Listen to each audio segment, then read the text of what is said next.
Hey guys, uh, I figured I'd sit down and try to do another video. Um, I'm not exactly.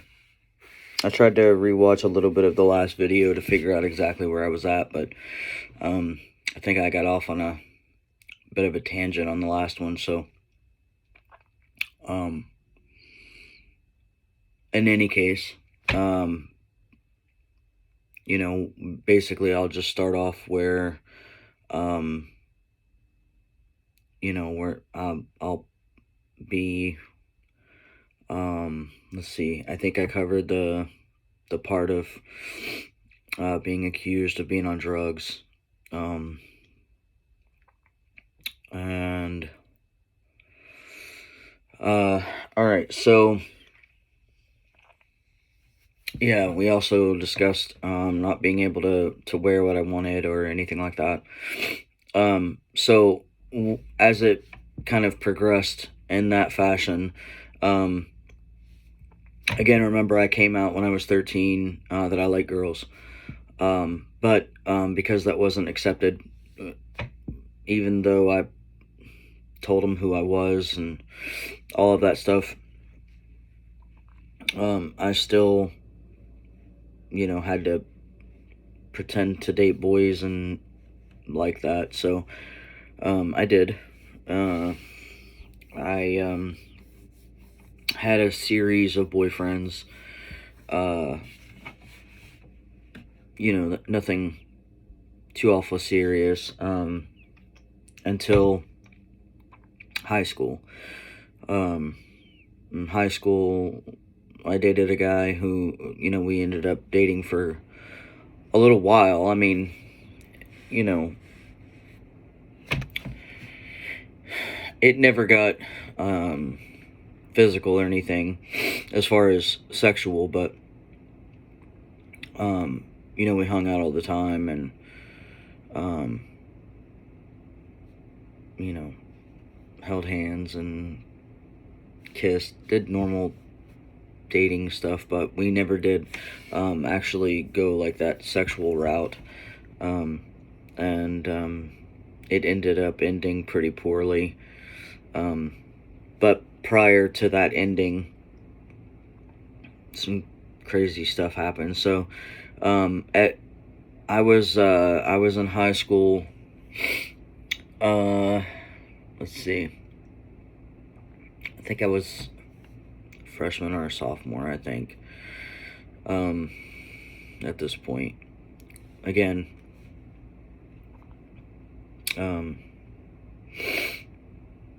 still doing pretty poorly in school.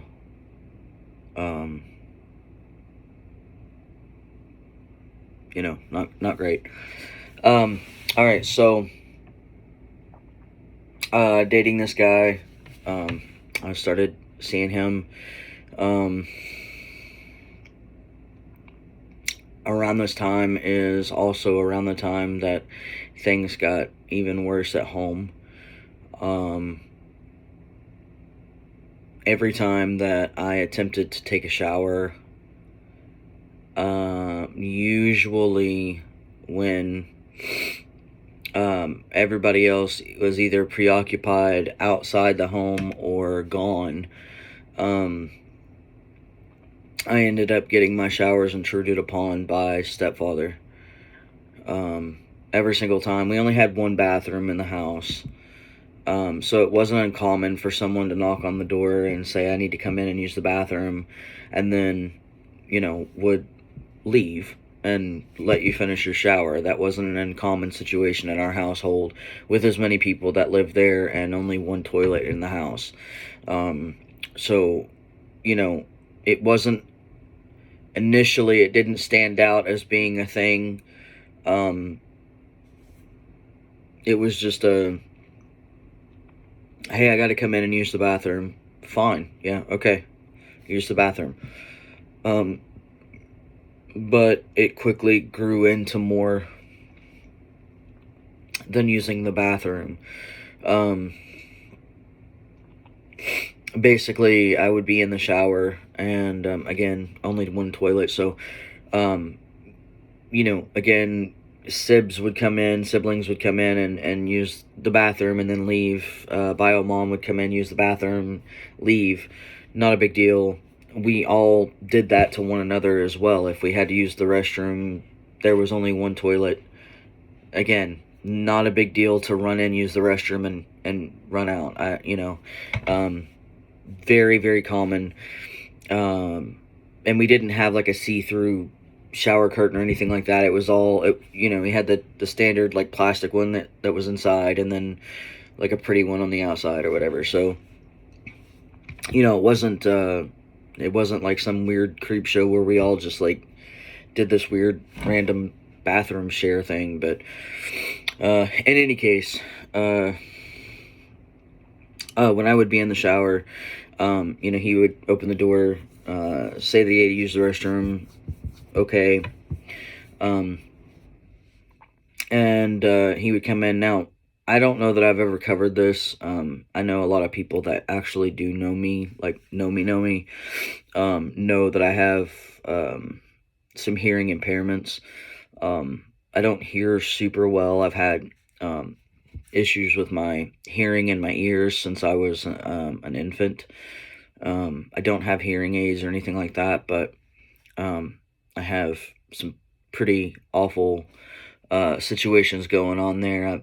I've had, I used to wake up with my head stuck to the pillow from bleeding in my ears, and I've had some surgeries done, and all of that was when I was younger, but it was gnarly. So I can't hear super well.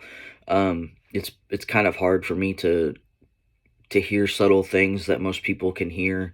My spouse can hear things right outside that apparently is like not very hard to hear, but I can't hear anything. So my hearing is not very great. And that's important because when I was in the shower, a lot of times my ears ring a lot. They pop. So like when you I hear a lot of people say when they're in the airplane, their ears pop, or when they go up into an elevator, sometimes their ears pop. Mine don't do that. Mine pop all day long. Hence the sound that I'm making. So they do it constantly, and so they don't operate like most people's ears. So I lose a lot of my hearing, a lot of the capability of picking up on background noises, on things that are happening around me. I don't hear a lot of that stuff. So that plays into being in the shower, because in the shower, a lot of that sound will be drawn away. I can't hear anything because of the sound of the water coming down. And then, of course, general just taking a shower, makes noise, and that in and of itself will also take away like 90% of any noise that I will hear. So, generally speaking, again, not a big deal for somebody to come in and use the bathroom. It generally wasn't a thing. They come in, use the bathroom, they leave. Our door for that bathroom was like a really old door, so it didn't have like a normal like catch lock. It just kind of like pushed closed, and it actually stayed closed because it was just like a really, really old, heavy door.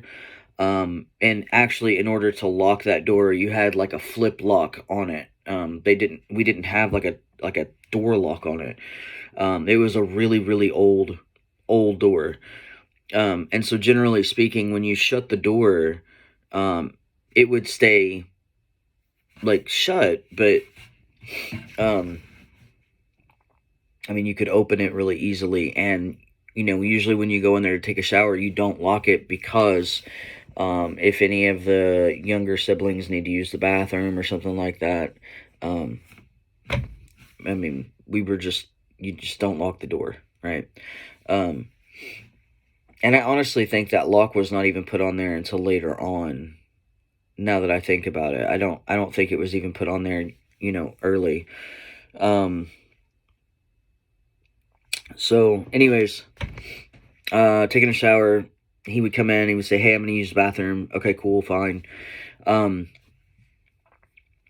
a lot of the times unless it was something awful, you didn't flush because it would affect our shower, and either scald you or freeze you to death. So usually it was just like when you got out of the shower, you just walked over and flushed, and then that was that. I know it was really bizarre, but it is what it is. So in any case, you wouldn't always hear the toilet flush or anything like that. Um, and you wouldn't hear the door open and close because it didn't have the normal catch lock or the catch on it. It was just like a simple push open and close, and it just caught by the basically the wood itself around the frame. So it was basically a perfect setup for this type of situation, unfortunately. Yeah, so he would come in, say he had to use the bathroom, okay. And then I would think that he's gone, and, I flew open the shower curtain so I could grab my towel after I was done, and he would be standing there, looking in the mirror, pretending to do stuff in the mirror, waiting for me to throw open the shower curtain. And I freaked out. I grabbed my towel real quick and covered myself up, of course, and I was like, what are you doing? I thought you used the bathroom. And he's like, oh yeah, sorry, I just had to use the bathroom, and whatever. And then he lingered around a little bit, and then he left. And I was like, this is really weird. Whatever. Okay. And then he came in, and this wasn't like back to back at first. This was like every so often, almost like it wasn't meant to happen. Which of course, when I'm younger, even though I was on the lookout for this kind of stuff, and it made me feel extremely uneasy because of the situation around our bathroom and everything. It felt like it was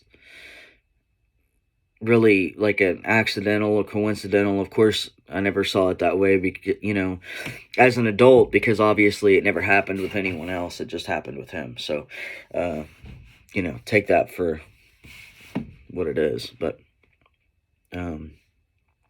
so he would come into the bathroom, and there was another time where he came in, and, he used the bathroom, I'm assuming. And then, he was in there and he was talking to me, and,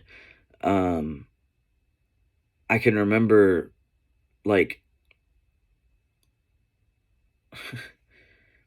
I can remember him standing there talking to me, and I was like, all right. And I was like, well, I'm about done. And he was like, oh, okay. Didn't hear him, so I thought that he walked out. I opened up the shower curtain, he's still in there, and I'm like, I told you I was almost done. I was like getting out. Like, what are you doing in here? And he was like, oh, I didn't know you needed me to leave. And I'm like, yeah, I need you to leave. I'm getting out of the shower. And, it was a really uncomfortable situation. He left, and, it wasn't a big deal.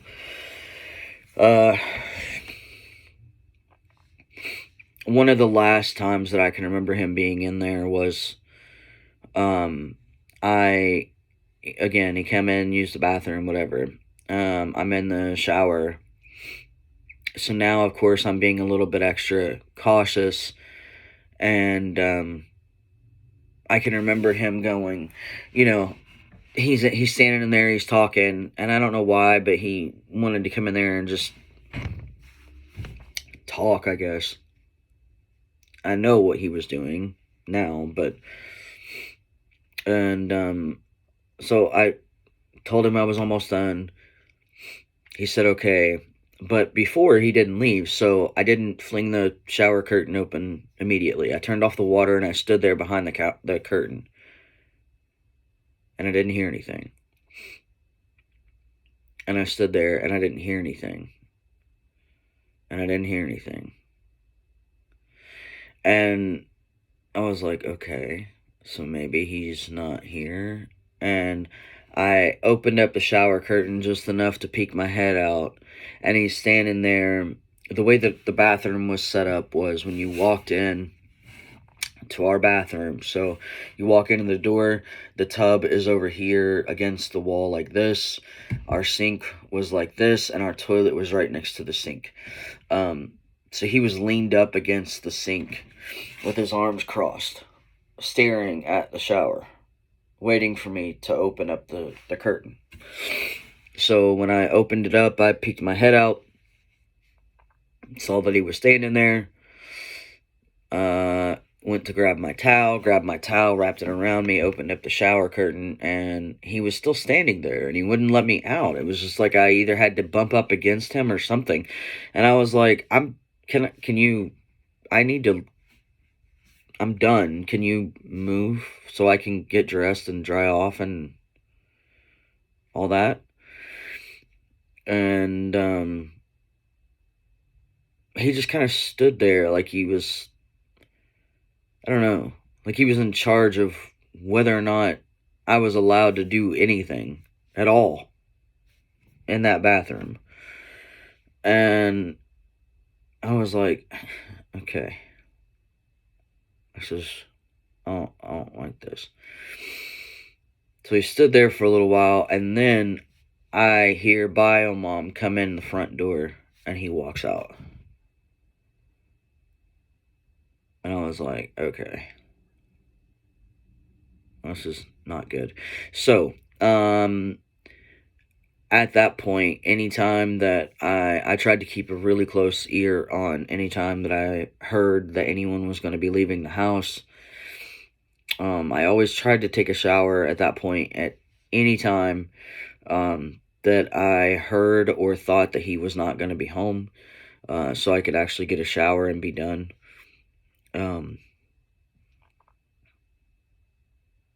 So, yeah. I started learning how to get showers really quickly, and, you know, without him being at the house, because I didn't want him to know that I was taking a shower. Because it was the only time that I felt like I could actually get a shower and get out of there. So there's that. Yeah, so that was going on early on in high school. And then yeah, so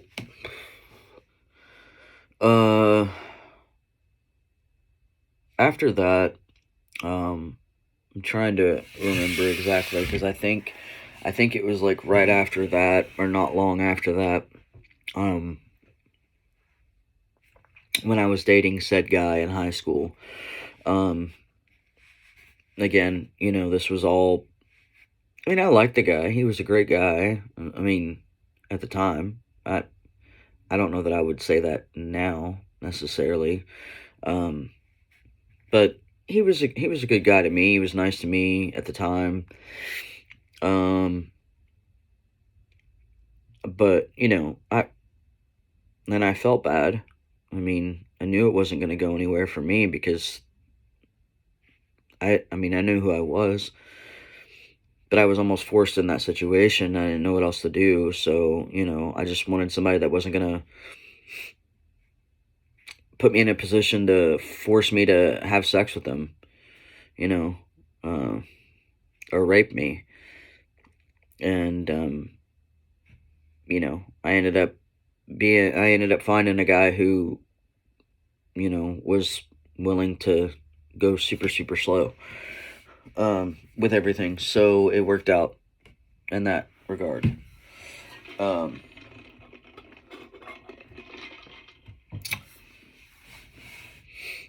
After the shower stuff, I'm not sure why. I'm not sure why or what, what. I don't know. I don't know what I was thinking. I don't know what was going on. I don't have any idea. And honestly, I don't know. Um, I guess because my brain wasn't, I've talked it over with my therapist, a couple thousand times, I guess. And, you know, even though she can, make sense of it and help me make sense of it at the time, every time I think about it, um, it makes me sick to my stomach because I can't rationalize it. I can't make sense out of it. It doesn't make sense to me still, even until, of course, until I'm sitting down with my therapist. Um, and I think it's partly the like the shame stuff and the you carry an immense amount of shame and immense amount of guilt, even though you weren't the perpetrator and you weren't the person. You were the victim. But it still is there, and I think a lot of that too is our society, our culture as a whole tends to want to blame victims and not the perpetrator. There's always a reason as to why the perpetrator did what they did, right? Like there's a reason. There's not, nobody would just do that. Like you did something in order to make this happen. There's always that, right? The rape culture is always, well, if she wouldn't have dressed the way that she did, or she said she wanted to have sex and then she changed her mind while we were in the middle of it, or uh, all these ridiculous things that are always blaming the victim. I mean, we never make the perpetrator really honestly take full responsibility for that, and it even shows in the jail time and the prison sentences. They just don't get.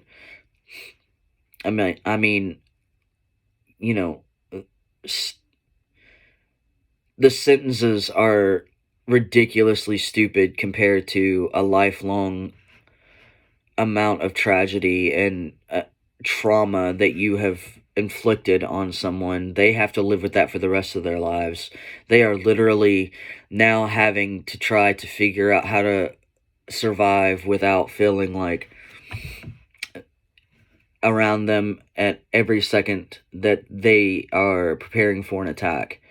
And you may get a couple of years tops, nothing else, if you're a perpetrator. So our entire culture is built around making sure that perpetrators can still perpetrate and victims will shut the hell up. So that I'm trying to keep that in mind while telling everyone these things, because again, I still have an immense amount of shame. I know rationally that I didn't have, it wasn't my fault. Starting from a very young age on up, I had nothing to do with that. That wasn't my fault. I didn't ask for that, and I didn't have any part in that other than being the victim. No matter what anyone says, no matter what anyone thinks, that is the absolute 100% truth. However,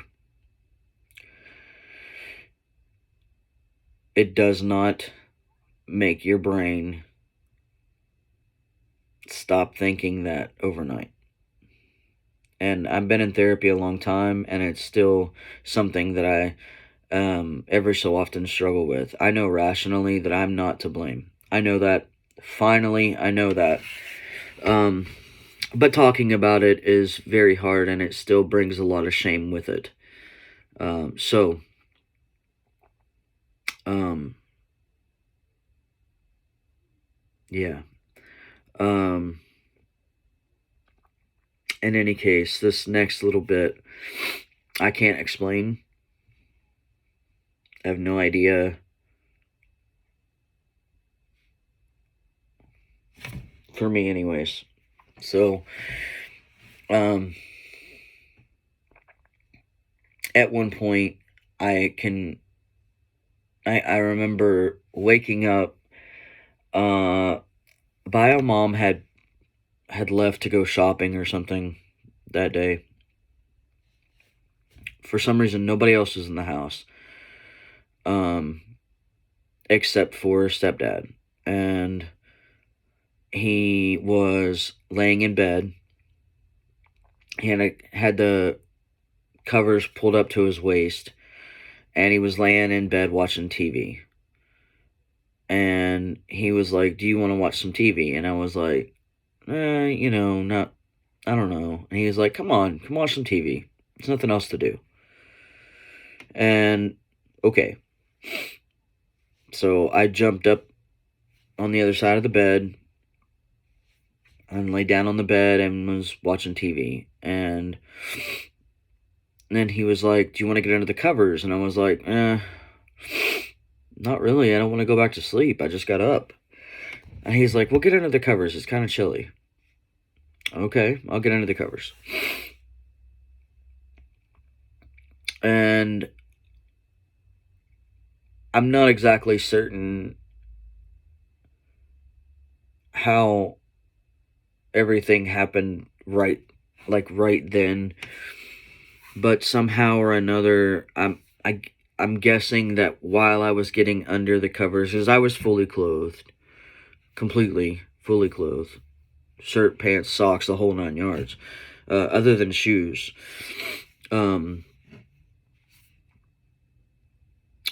When I was getting under the covers, I think he kind of pulled me over to him, and when that happened, like, my head ended up laying on his chest, and when I laid my head over, he pulled the cover all the way up. And when he did that, that's when I recognized that he was actually in bed completely naked. And I didn't know that he was completely naked under there. I just assumed that he had pants on. I could see that he didn't have a shirt on. I assumed he had pants on. He walked around without a shirt on a lot. So I laid there frozen, and I don't know why, it's like you keep thinking, I'm in like high school at this point, so I'm like, why didn't I like elbow this guy right in the freaking face? Why didn't I knock him the hell out? And it's like every single time that something happened, it turned me back into this like 9-year-old kid again, right back into that same situation with me in the nightgown and trying to figure out how to get out of this without anybody noticing that I'm actually there. I'm not sure why, but instantly my brain just turns just on it, just like that. And so I immediately am just like, I almost can't breathe. I'm just laying there, in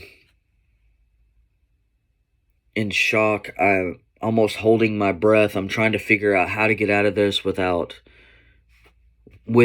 almost, again, almost without him knowing that I'm even there, even though that's absolutely impossible. But my brain doesn't see it that way. My brain sees it as if you hold really still and you're really quiet. It's almost like you'll be able to slip away quietly and no one will notice.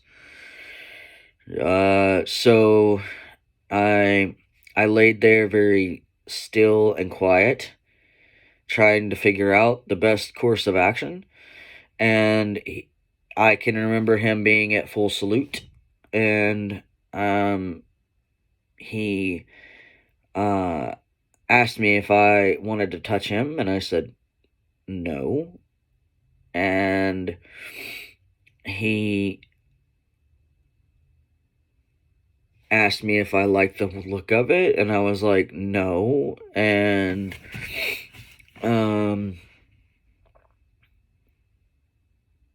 I remember starting to cry, and I absolutely 100% do not remember how that ended. No idea. Not a clue.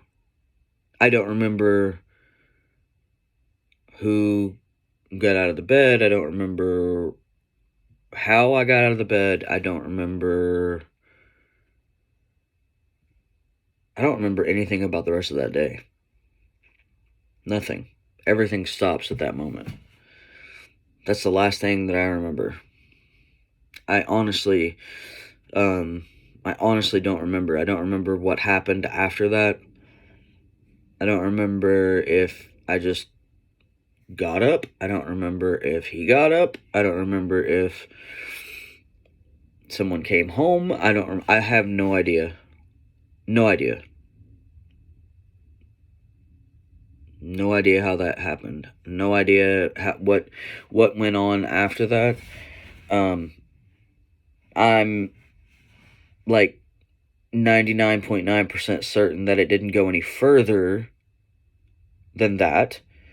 Only because my brain tends to want to stick all the bad stuff right there in the forefront, and I don't remember anything after that. So it's almost like my brain it holds on to everything terrible, and I can remember almost every detail, but I can't remember anything after or before, or anything surrounding that time. I can't remember any of the good details. I can only remember the terrible stuff. So I don't think anything past that happened between us, but I do, like I said, I remember up to that point. I don't remember getting out of that. Again, it's just kind of the same thing with, when I was 9. I remember everything that was happening during that moment. I don't exactly remember, did he push me? Did I roll? I don't remember exactly. I think I rolled off, but I don't know. I don't know.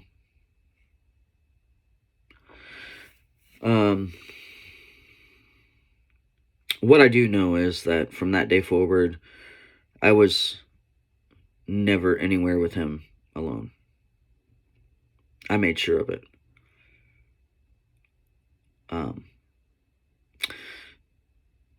I also remember at some point in time,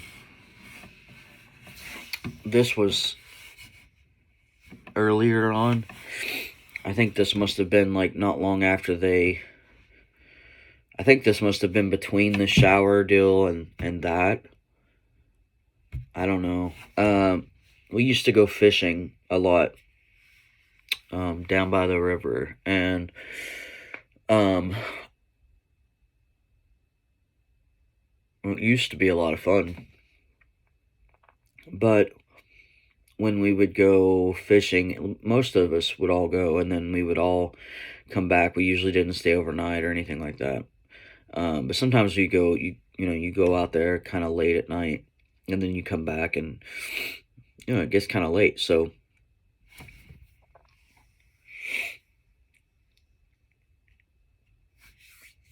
I remember at one particular point, it was just me and him that had went fishing. Everybody else was either busy or at their respective other parents' homes. I even think at this point maybe my little brother had been born, possibly. And maybe that's why bio mom was at home, maybe. I don't know. Anyway, me and him went fishing. Had an okay time. It was alright. It started getting late. I was getting really tired.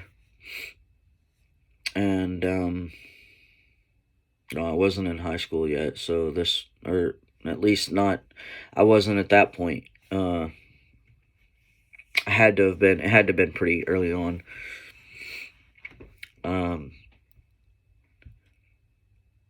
But I remember he used to have this truck, and we would all go in because you could throw all the gear in the back. And I can remember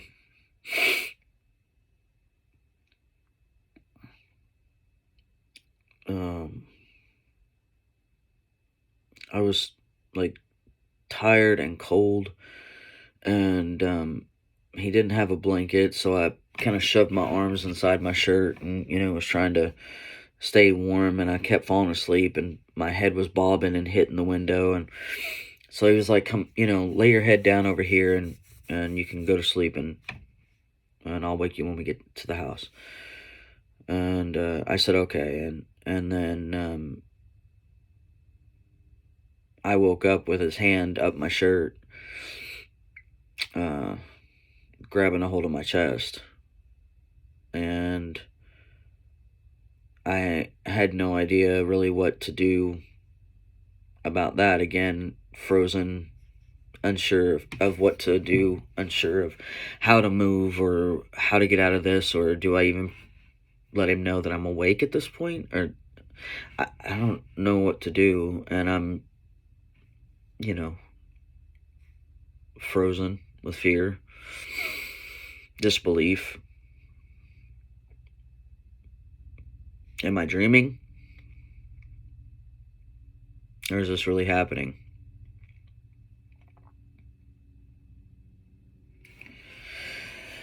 So, I'm starting to get the idea that my entire existence is just to be some sex object for other people, you know? I either am hated for who I am, or I'm objectified and only seen as something that people want to have sex with. And it's a pretty terrible feeling to know that the real you is not okay, and then the rest of you is just being used for whatever purpose somebody else sees fit. And so that's kind of how I was feeling uh, for a really long time. But after the watching TV incident, I was never with him alone ever again, and I started to watch him really closely with my younger sister as well, and I started to watch her for signs of withdrawal, acting out, anything that I felt like might be a signal that something bad was happening to her, because I felt like if he was doing this so sneakily that no one else knew, I needed to really watch for signs that he might be doing that to her so I could do something about it. But I also didn't want to tell bio mom, because this was the first time that she had seemed to be happy in her life. And I didn't feel like I should be the one that breaks that up. So I was just trying to protect everybody at the cost of me. And that seemed okay to do. Because my self-worth was pretty crummy, and honestly, it just felt like, I'm not valued for who I really am, and I'm being used anyway. So the best case scenario is that I can at least watch out for my family to see, and hope that nothing bad can happen to them. Bio mom was super happy. I'm not gonna take that away, and I just have to watch out for little sis and make sure that the same things aren't happening to her. So that's what I did for a while, for quite a while. I watched her really closely. I would ask her questions, and try to make sure that she was okay. And you know, everything seemed like it was okay.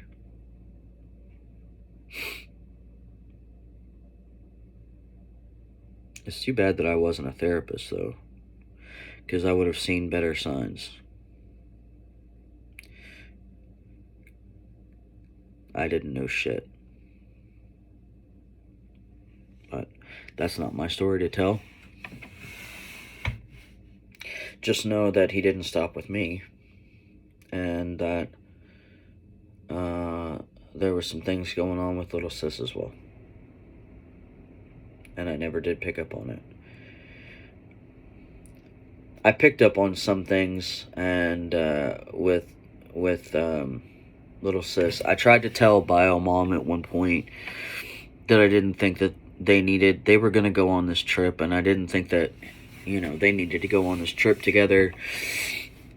And I said, I'm just really worried. I just got a bad feeling about it. I don't like it. I don't think it's a good idea. And bio mom said everything was fine. Let him go. And I wish I would have said more. But in any case, yeah, so we'll cover all the gnarly stuff there. We'll pick back up, I guess, on another video. I do promise, guys, that it's not all doom and gloom, but you definitely cannot get better without going through the tough stuff. So I'm laying it all out here. Okay. You guys be good to each other. Be kind. Have a good day. Later.